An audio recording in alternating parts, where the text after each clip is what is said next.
All right, folks, we are finally back up and running. Okay, great. Going to go ahead and get the meeting started. The Economic Development Commission for July 29th, 2024 is now in session. Ms. Doty, will you please call the roll? Yes, sir. 1 second. I'm too excited with this microphone in my hand. Karaoke starts immediately after the meeting. Exactly.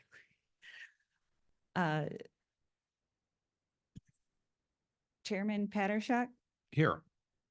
Vice Chairman Zelinski, Here. Secretary David Moons. Here. Becky Jacobs, Commissioner. Here. Spencer Talbot, Commissioner, absent. And we also have here tonight our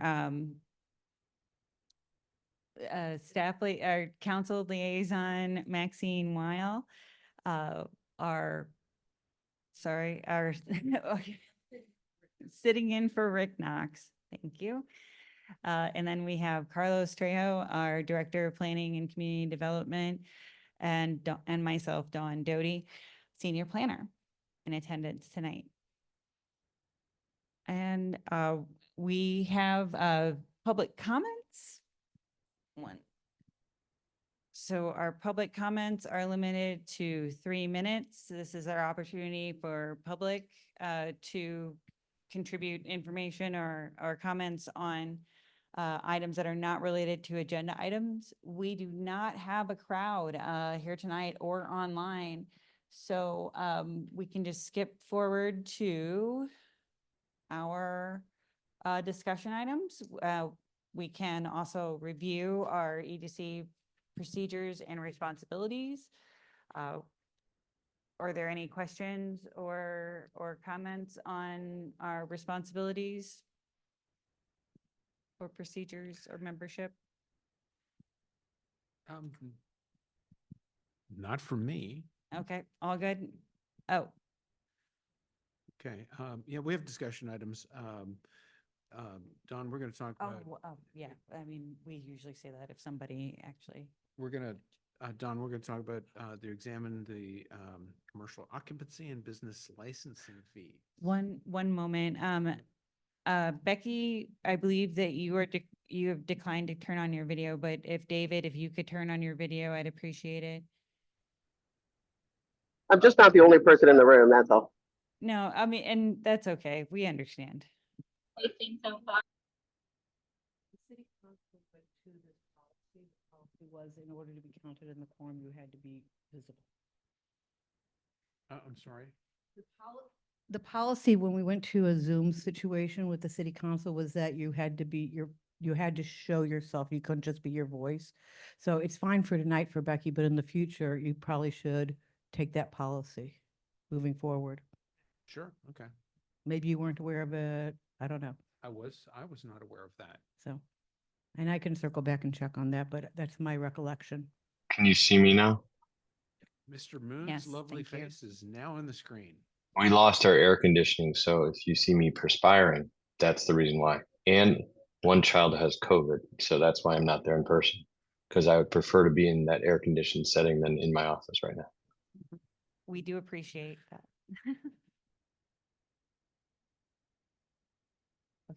Okay, And moving right along. Okay, public comments, nothing there. Discussion items. And we're going to look at commercial occupancy and business licensing. Don, I believe that you've done some work on this and you have some presentations, some slides and some theatrics and various things to keep us entertained. Well, truly, I would like to get direction from EDC on the way that we should pursue changes in this policy. I do have some information to present to you vis-a-vis our current and the comparable business licenses or, well, various rates. But what I really need to know from you guys is a direction there. And if you see that, and I'm sorry that it's a little bit difficult for me to speak tonight. I had dental surgery recently.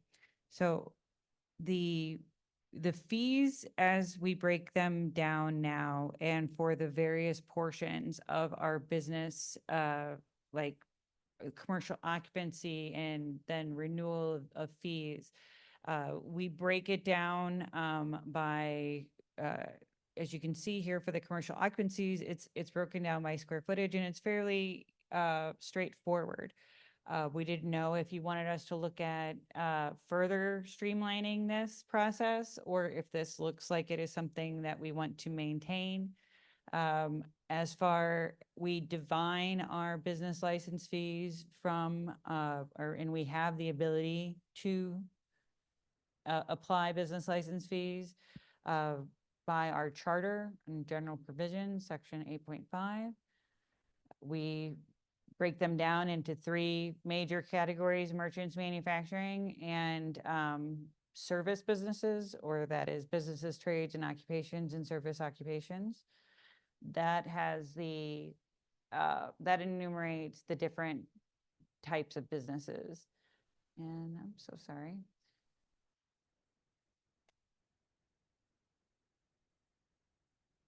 While we do have, and merchants, that has its own definition along with manufacturers, there are different types of businesses that fall under the service occupations.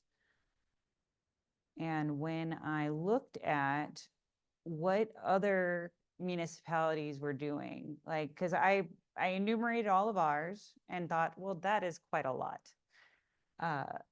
But then, I wanted to see if we were doing on average with what other municipalities are doing. And I have found more, I have found less. I have found one example in Creve Coeur, in which they have all other businesses for their, and I'm not sure if they actually call that service businesses, but theirs is based on more of a cost, a cost per square foot. And they do still have manufacturer and merchant businesses in which they do a percentage of the gross taxable sales minus the amounts already paid in federal and state taxes, of course.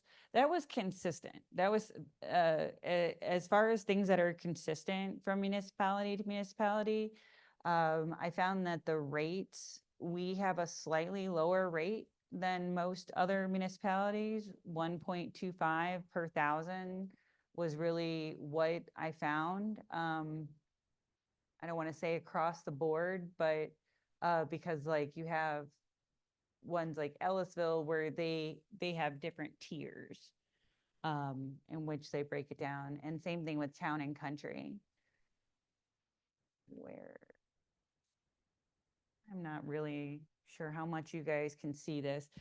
It's not also that we want you as commissioners to get into the weeds of this, but to see at least at a glance here what we're dealing with in terms of comparables.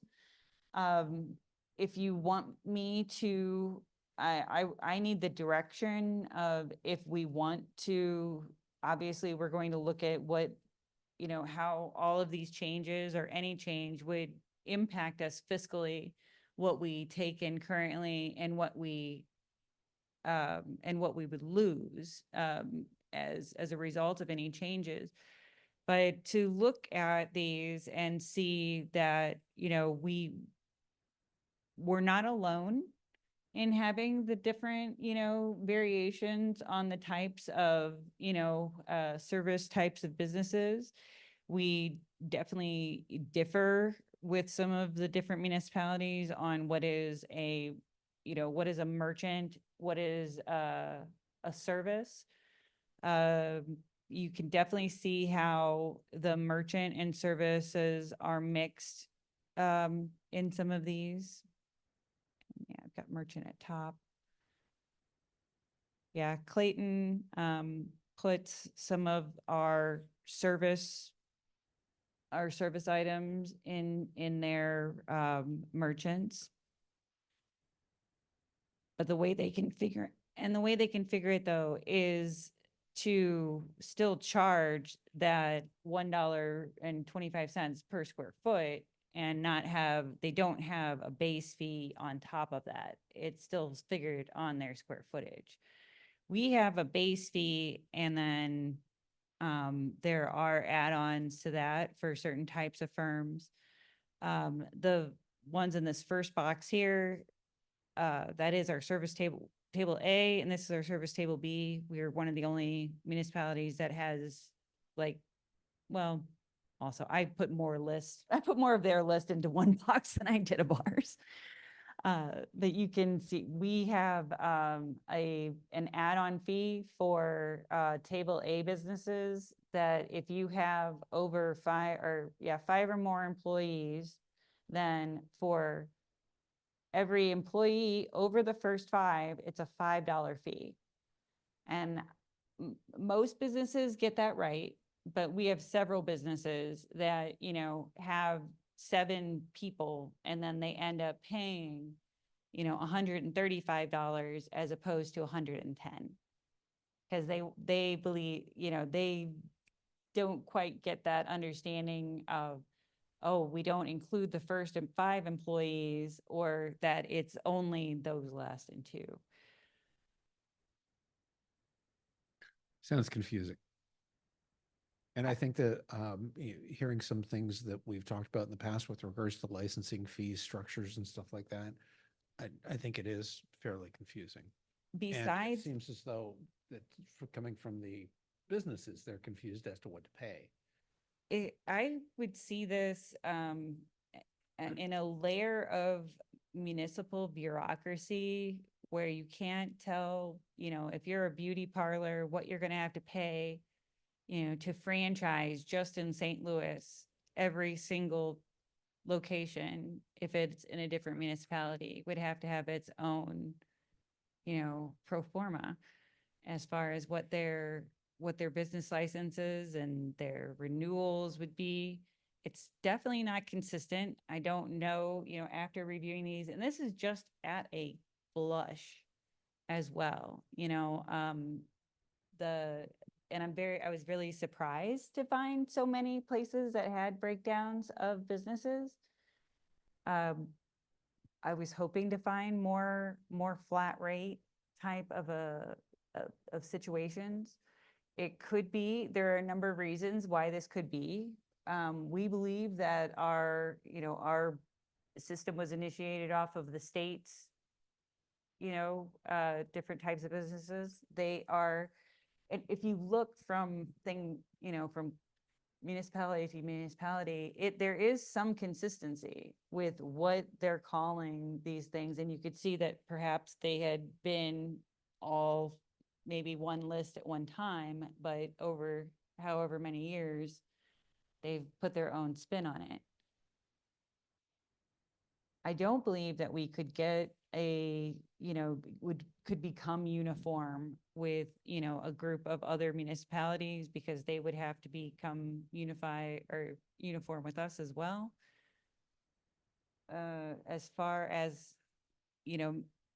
still making it easier, but not changing our business, our types of businesses, we could look at something in that way. And that's kind of like what direction I'm looking for from you is, do you want us to pursue a flat rate type of a thing? Do you want us to pursue, because there are a million different ways this information can come down. And I do feel like we would be spinning our wheels if we tried to pursue all of those ways. I would say that one very big note, that these different types of businesses do not correlate with the NACE codes that are assigned for each one of these businesses.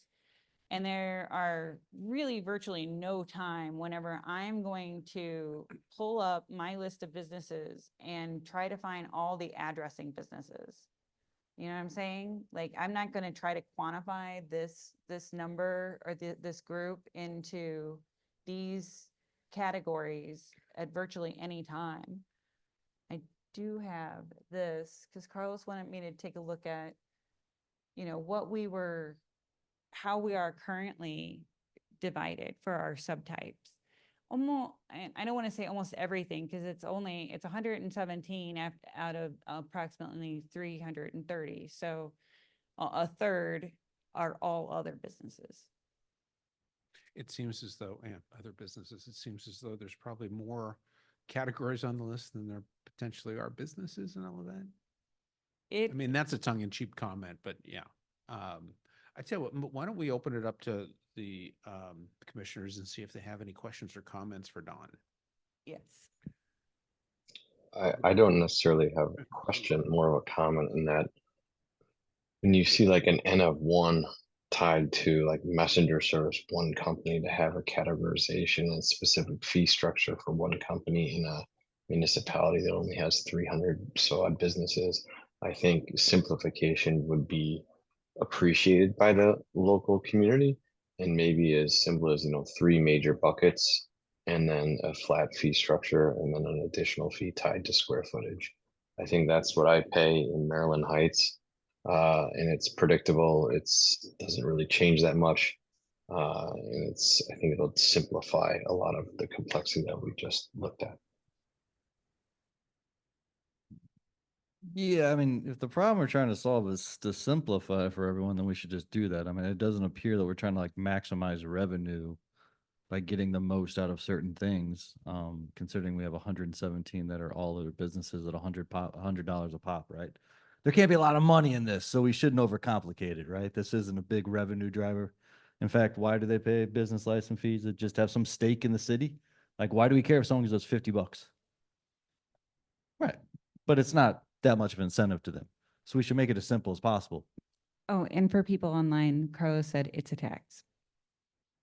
So I'm with David. I think just simplify it, flat fee, don't overthink this, and just whatever makes it easier for people to pay stuff and get this kind of knocked out. Becky, did you have any comments?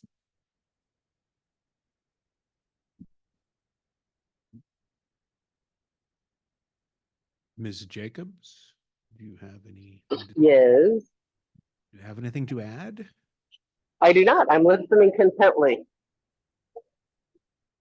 Okay, just my 2 cents is that, yeah, I do believe that trying to promote businesses coming here would be making it easy for businesses to land here.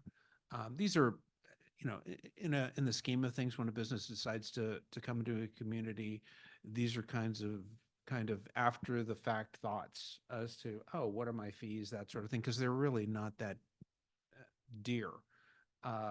But I would ask Dawn, some of the larger businesses, the industrial people that we have here, I know they do pay a fair amount in terms of property tax, but is it basically uniform? Is there a fair amount that they contribute to the business license tax? I would, I don't know that I've looked at it, like for the largest companies. I would say that previously, some of our largest, this company, it's only saying previously because they are no longer here anymore. But one of our largest employers, 1,500 employees, they paid minimal business license, really minimal. And I did put some examples up here, and there are so many examples. When you're talking about inequity, as far as is everybody paying their fair share when it comes to the type of business or maybe not even the type of business, but like their number of employees for their square footage.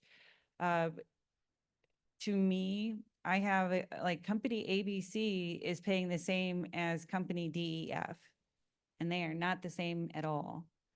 32 employees, 10,000 square feet, 2 employees, 400 square feet. I mean, were they not doing the same type of business, really? One is an interior designer, the other one is an exterior designer. So, But does does this add any extra burden to the city that we're not being recouped for? Like, if our fee is to process a piece of paper, right?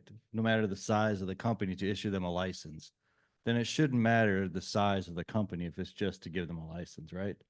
Now, if we had extra work we had to do because of the size of the company and it put an undue burden on the city, I could see charging them differently. But if the only cost and fee we have is to process paperwork and send it to them, then I don't understand why they should be different. That's interesting. I think, I don't know, to flip the counter to that, I think a business that has 5,000 employees and takes up a considerable footprint in the community demands more of fire and police than someone who has like a one door, 400 square foot accounting office. So I think there is some potential expense that the city absorbs that for a larger firm versus a smaller firm. Um, I do also think that like the number of employees as a function of this fee is sort of strange because a lot of companies have seasonal workforce or part-time labor and like I mean I don't have a big company but I go plus or minus 3 or 4 employees sometimes within a 6 month window. And then someone who's manufacturing that has 200 employees, they might go plus or minus 50 people. So that's not a static number, and therefore maybe not the best way to assess more money.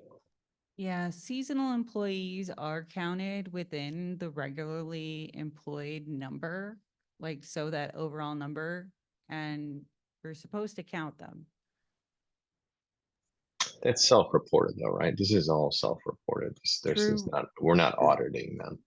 True that. And actually, David, your last point there about being self-reported is apropos, I think, because I think the benefit to the city is that um, by paying this tax, this licensing fee, it gives them a voice, or it gives us the benefit of knowing who they are. And we create some correspondence between them rather than someone just coming into town and setting up. And I think that's kind of the main thrust here. I mean, looking at any undue burden that a company is going to put on the city, I think is minimal because a lot of that is really taken up by the property tax, et cetera, and the taxes they pay through rent, because a lot of places are leased out. So it's kind of a wash that way. But I think in saying this, I think that I'm really sort of putting the case together to just have it simple, keep it easy, flat tax, whatever. I mean, and I would say also that, like, the only thing we're talking about right now, Don, is non-residential businesses. Correct. Home-based businesses are. We haven't broached that yet, but I'm sure we will in a second, but I just want to clarify that. I mean, yeah, they are included in the. Right, yeah. Yeah, They are in this population. yeah, they're not broken out. Their subtype depends on what their business activity is. Yep. And so like you can have a photographer and then that's home-based and they would pay the photographer rate. We don't have like a home-based business rate. Like just a flat rate for all home-based businesses. And I, the really didn't want to broach it, but now that we're talking about it, I'm, as side gigs and home-based businesses are becoming more and more popular, I'm not sure if they're if it's really appropriate to even tax these people with something, or a minimal tax that's slightly less than what would be paid by someone who's leasing a place out. A lot of home-based businesses, they don't have people coming to visit or anything like that. Sometimes they do, but maybe we can understand them a little bit better by maybe doing some survey work. I don't know. I don't even know if it's something that we really want to pursue. Home-based businesses, it depends on what you want to get out of it. If you want to regulate home-based businesses in order to, you know, safeguard the zoning, you know, where you're discouraging different kinds of businesses from having, you know, high traffic to their home, that's one way to think of it. But home-based businesses by type, you know, and having a singular rate, it's all up for discussion. Sure, and the other thing is, when you look at the nature of work and how it's changing, so many people are working out of their homes now and being employed elsewhere. So, Right. you know, I don't think we're looking at taxing those people at all. No, no, No. no, no. And if there are businesses that supply services but are not located here, they do not have to obtain a business license, like a roofer that doesn't, you know, doesn't have an office here, but they roof a house here, they don't have to get a business license.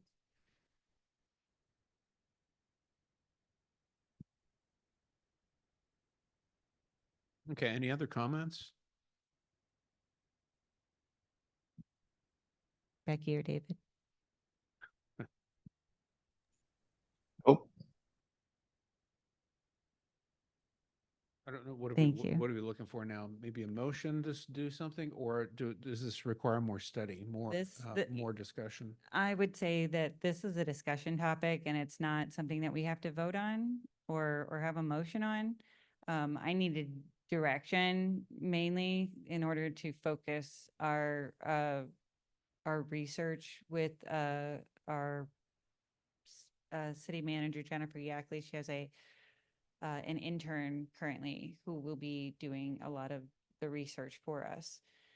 And it'll be very interesting to see how it all, you know, breaks down and comes out.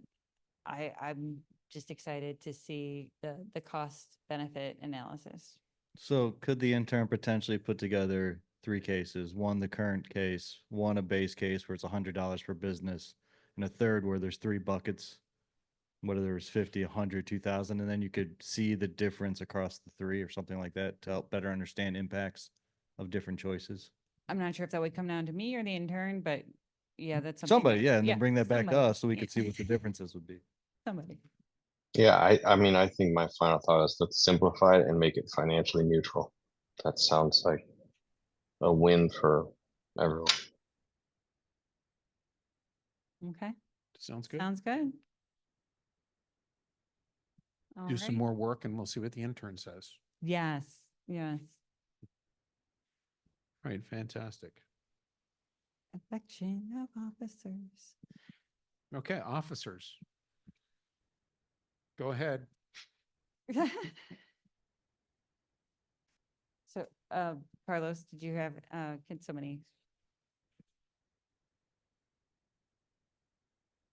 Okay. Okay, because we only have 2 people in attendance in person, sorry, Carlos, was that not correct? Or, okay, because we only have 2 people in attendance in person, we would like to defer the election of officers to our next meeting, which will be September 30th. Can I hear a motion? Motion? Second. Okay, the motion has been initiated by Nate Zielinski and seconded by Chairman Patuszak.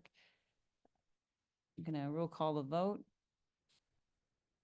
Chairman Patuszak, Aye. Vice Chairman Zielinski, I Secretary Moons, I Commissioner Jacobs. Oh, is still here. Let's see her there. She took, Oh, there she is. She's back. yeah, she's still here. Well, I got knocked out for a second and then I couldn't find the little button, the little microphone button disappeared. But yeah, I'm all for it. That's fine. Okay, you're voting aye to, Postponing till September 30th, in case you didn't think I was paying attention. zing Becky. Just kidding, yeah. Commissioner Talbot is absent. Thank you. That is, all ayes, motion passes. All right, fantastic. Moving right along. Other business meeting minutes. We do have 2 sets of meeting minutes ahead of you tonight. Fantastic. Thank you to Jack Carswell. I'm sorry, they're in here. They're here.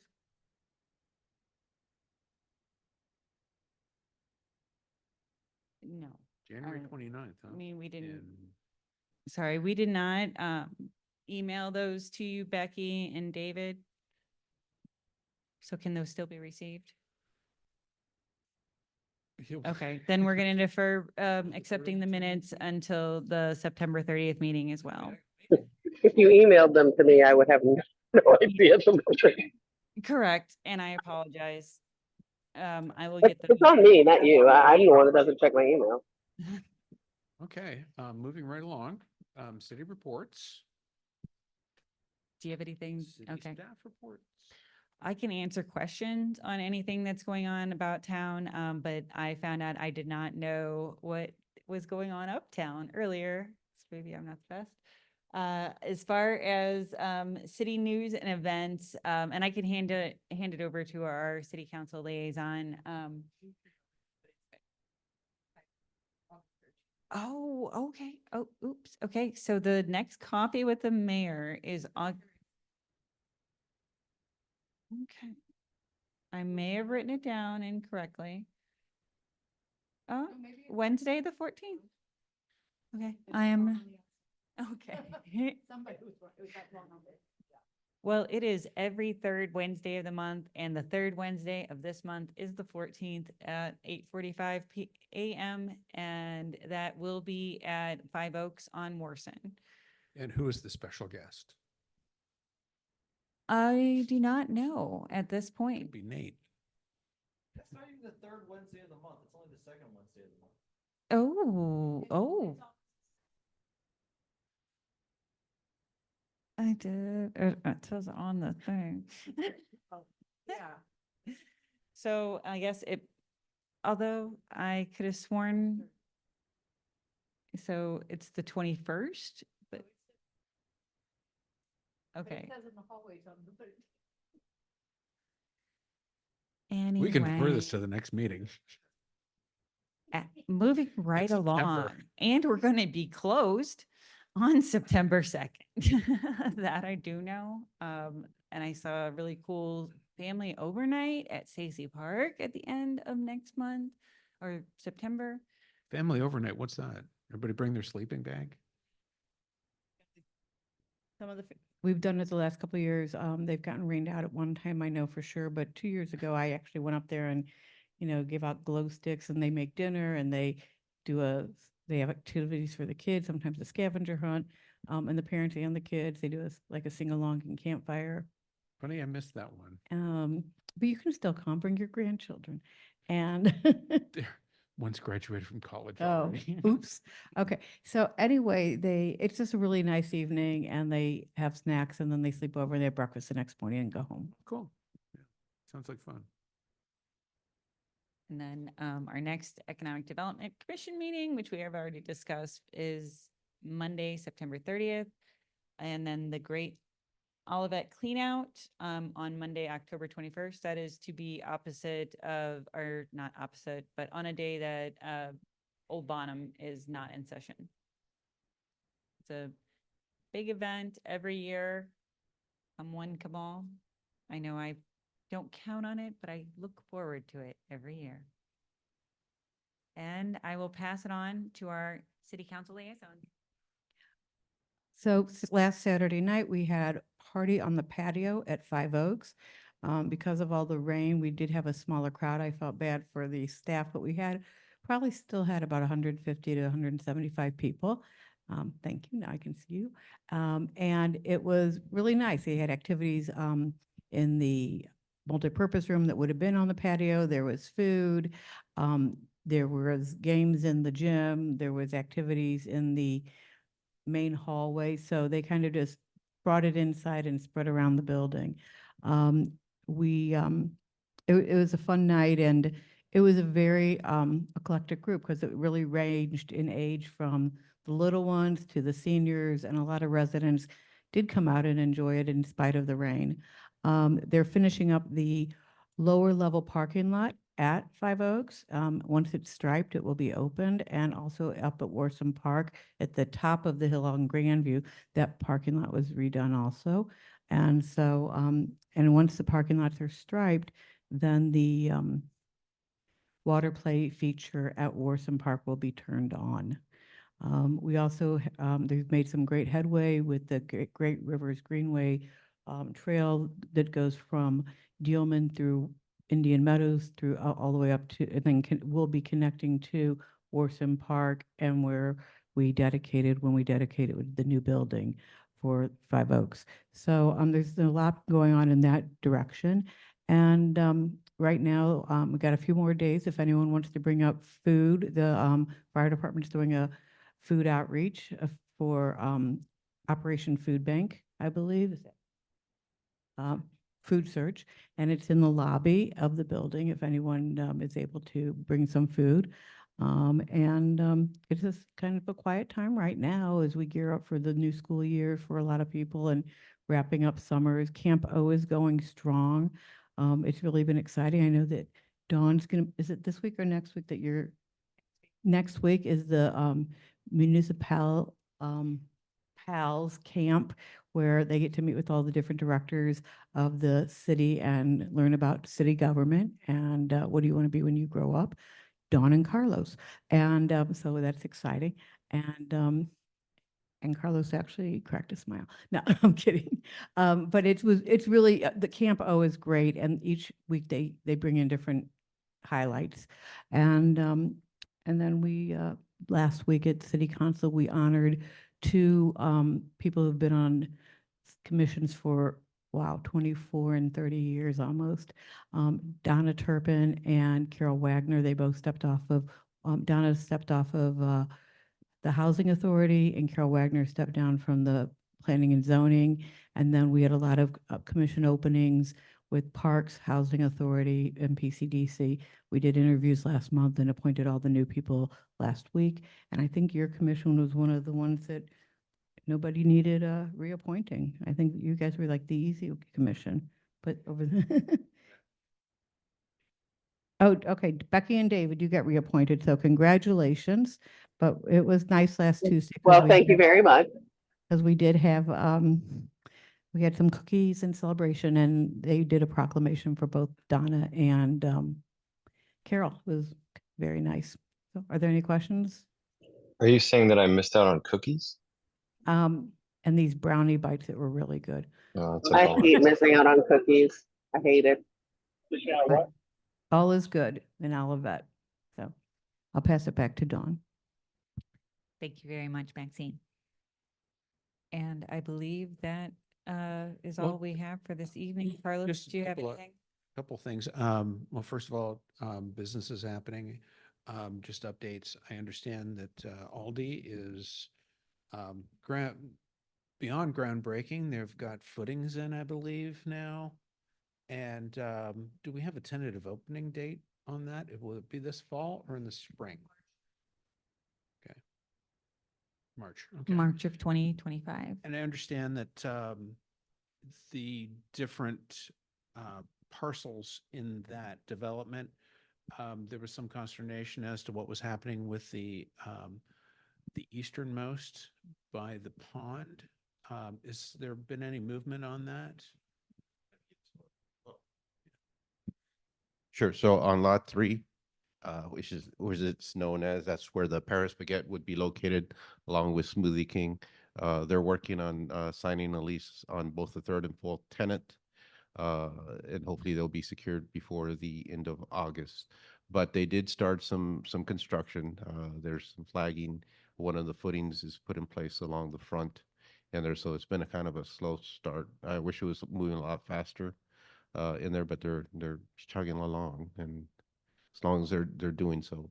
We do know that they have secured tenants, so we know that there is a deadline that they have to meet and get them in there. It's a smaller building, so it's possible that they could catch up to Aldi. But at this pace, it'll probably be a little bit afterwards. We've done everything we can to kind of, you know, push the process, in there. Uh, That's all I can say for now. Foul of the agreement Wow. of not having enough. They have to, space by a certain- I think in 2025, there is a condition within the developers agreement about substantial completion. And that's something that they'll have to address with the council. We've had discussions with them. Of course, they have the office structure and the office market is not ideal in there. We've been talking with them and I think they're looking at getting the hotel component up and running, but we're already in August 20, you know, we're almost getting into fall in there. So, you know, if I, you know, it would be hard not to envision that that doesn't come back to council and there's part of the agreement and that they'd have to negotiate some kind of extension in that process in there. And that is in terms of what was engaged with the council about trying to get things specifically done. That doesn't have anything to do with the financing component and all that. They're in their 7th year of their TIF in there. Now, the values have gone up with the completion of the Clover, of course, but again, that's something that they're kind of obligated under in there. So while, you know, it's not the best thing for the city's not impacted on the repayment of that debt. And one of the things I didn't include was that the Clover is, I believe, a little over 70% occupied with people still signing up to be moving in. I know there's been some movement even since that 70% report, which was about 2 or 3 weeks ago. Yep. Chairman Batushek inquired about the Opus development, which is now the Balboa development known as the Irvington Place. Irvington Place Apartments. They should be putting their trailer up before the end of the month. And then construction really going full speed by the end of August. And they're finalizing their financing component of that, but the contractor's been selected. They'll be up there staging hopefully by next week.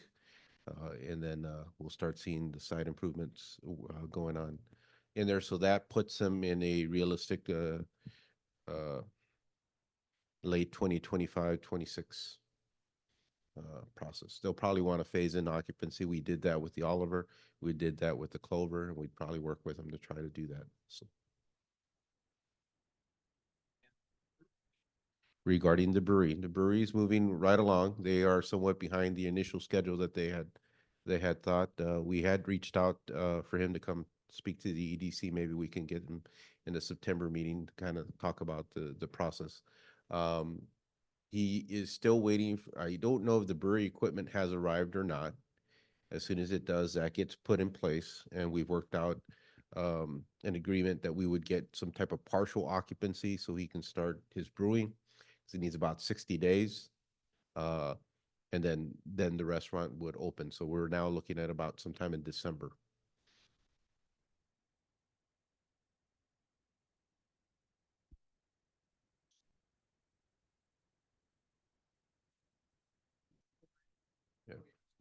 We have one for sure. I know of is the Domo. Their sign hopefully will be going up in a couple of weeks. That one's been approved. But the tenant finishes have been issued and they're working in there. I know the owner's anxious to get that up and running. And it's a great building. The building now has full occupancy. It had been under a conditional use because there was only one of the 3 elevators that was in operation. All 3 elevators are up and running. They had only 2. This was about 3 to 4 weeks ago. They had only 2 rental units left on the first floor before they had the full. Now they have the full in there, and they had a waiting list, earlier on. So it was a great location, great market for them. So there is a total. Forgive me if I'm off, but it's either going to be 550 or 650. And I know that's 100 units, but off, but it's, yes, correct. It's modular. Our neighbors to the east.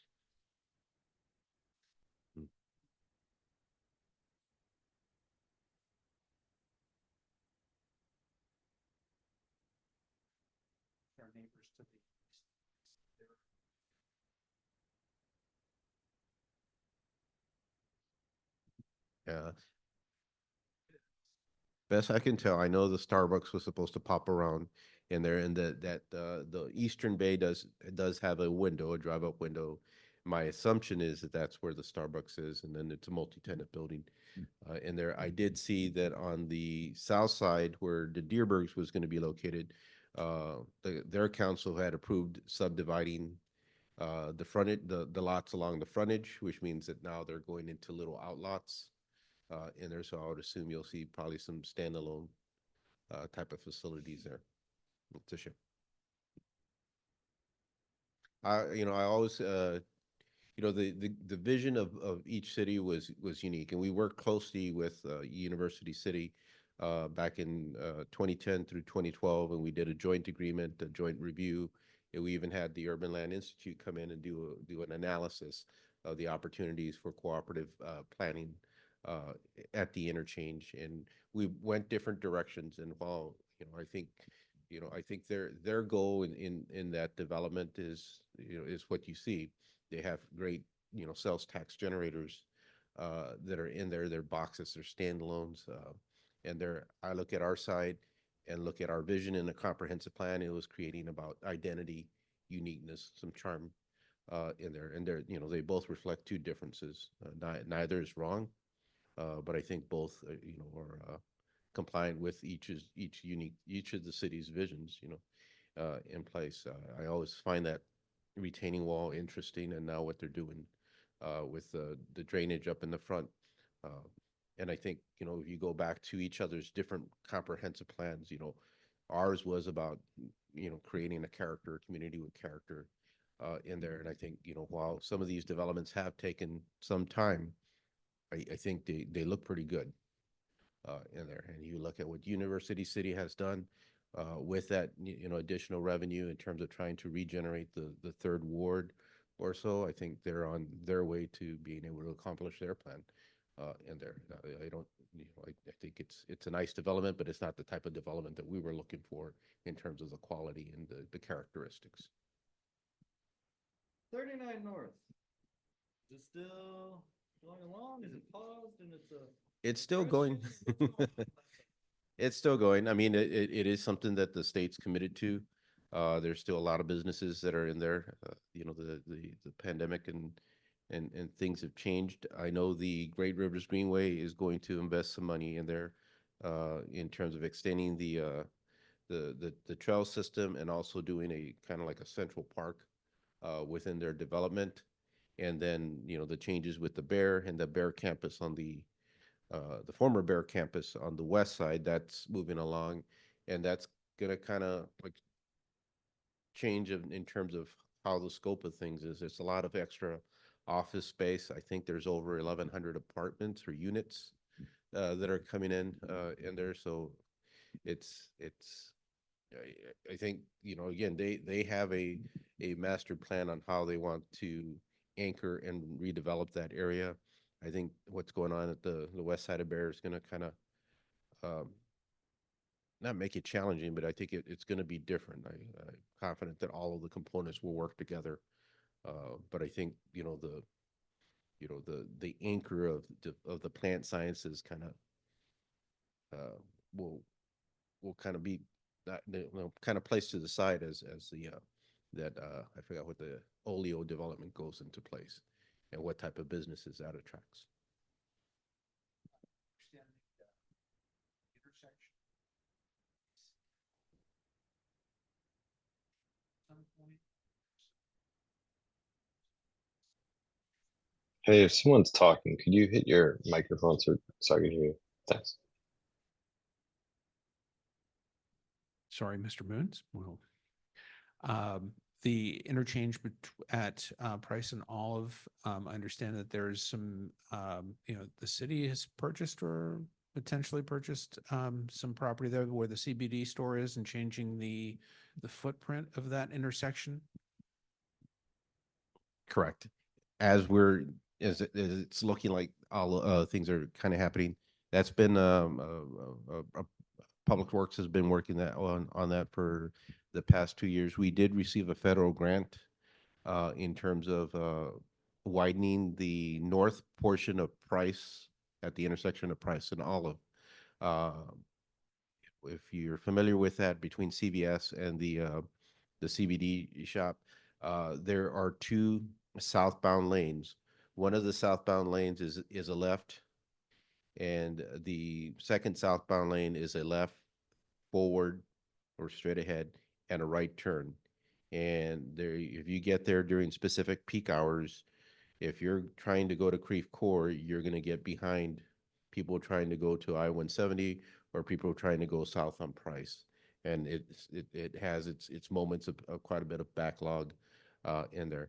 Back in the late 90s, when they were redesigning I-170, there was an intention to redevelop that interchange, or the intersection, that is, with the CBD place, and provide 3 lanes, 2 left turn lanes, the outer left turn lane, also to be able to go forward, and then a dedicated right turn. And for whatever reason, MoDOT cut that out when they did the I-170 interchange. This brings us back to that original plan. And what the goal of the city is that we would buy the CBD property, and we will install a 3rd lane on Price, again, to allow for 2 left-bounds, one allowing traffic to continue north or southward, and then a dedicated right. In addition to that, between the U.S. Bank building and the call center and the back end of Honeywell, and now we'll also add a dedicated right lane. And the goal is to improve the backups and the circulation within the industrial park. We'll also be improving the turning radiuses for the trucks. So when you see them going westbound on Olive, if you see them ever turn on Price, they have to, turn south to turn north in there. And now we're going to improve that turnaround in there with that excess property. Pardon? I think they're starting the property negotiations now. That probably about 6 months to 9 months, and then after that, hopefully construction. So you'll be looking at probably around 2026 for that intersection to be up and running. That should help the industrial park. Oh, absolutely. Now the AT&T building is vacant. Correct. The sign is down, and we're hoping that we will have a tenant to present to the council, hopefully within the next couple of months. No guarantees, it's just the sign is down, and we've had discussions of somebody looking at the site. No permits yet. I wish there was something coming in, but we're excited. Same with Virginia Tile. There were another big industry right next door that probably had over 60 employees, a very big end sales tax generator in there that had, due to consolidation, closed the facilities here in Olivet and moved them to Kansas City, or with their Kansas City operations in there. So it's no issue regarding us. It was just a bigger issue. But again, there were 2 big sites or 2 big buildings that we had to fill. And we did get tenants for those. I think you have Two Rivers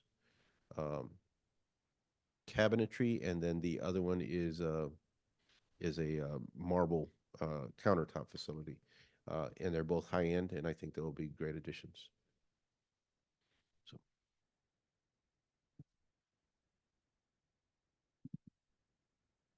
Good report. Appreciate it, Carlos.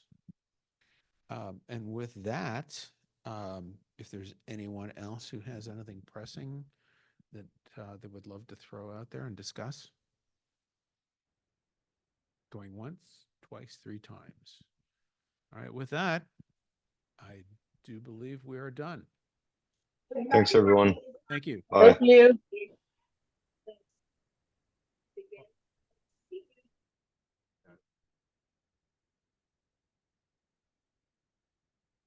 Thank you very much, Becky and David.